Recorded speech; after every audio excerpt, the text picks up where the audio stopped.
চলো আজ করব আমার কাছে থাকা ছোট্ট কামিনী গাছটার পরিচর্যা। তো এটা একদমই ডোয়ার্ফ ভ্যারাইটির কামিনী গাছ, মানে যেই গাছগুলো টবে সুন্দর ফুল দেয়, ছোট্ট জায়গায় সুন্দর ফুল দেয়, সেই গাছটা। তো আমার কাছে এর আগে বড় ভ্যারাইটির একটা কামিনী গাছ ছিল, যেটা টবের মধ্যেই লাগানো ছিল, তাতে তেমন ফুল দিত না। যেহেতু একটা বড় গাছ, তো সেই জন্য সেই গাছটাকে আমি মাটির মধ্যে লাগিয়ে দিয়েছি। চলো সেটা এবার দেখে নিই।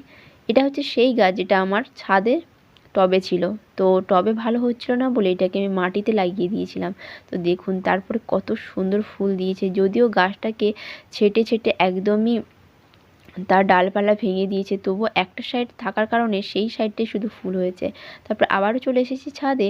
তো যাই হোক, এই রকমভাবে মাটি বের করে নিয়েছিলাম, তার মধ্যে এক এক করে সর্ষের খোল, নিম খোল, তারপরে পটাশ আর একটু অ্যাপসম সল্ট দিয়ে মাটিটাকে ভালো করে আবার শুকনো মাটি দিয়ে দিলাম, একটু নতুন মাটি দিয়ে দিলাম। তো এইভাবেই আমি গাছটার পরিচর্যা করলাম। আপনাদের কাছে যদি এই সময় কামিনী গাছ ছোটো ভ্যারাইটি থেকে থাকে, অবশ্যই এইভাবে পরিচর্যা করে নিন। এই সময় ফুল আসে, গাছ ভরে কিন্তু ফুল হয়। তারপরে কিছুদিন 15 দিন যাওয়ার পরে আপনারা সর্ষের ভেজানো খোল জল দেবেন, আমিও দেব। তো যখন দেব আপনাদের সঙ্গে শেয়ার করব। আর গাছে খাবার দেওয়ার পরে এভাবে একটা নতুন মাটি দিয়ে দিলাম, এবং তারপরে অবশ্যই খাবার দেওয়ার পরে জল দেবেন। আজকে তবে আসি, দেখা হচ্ছে পরের ভিডিওতে, বাই।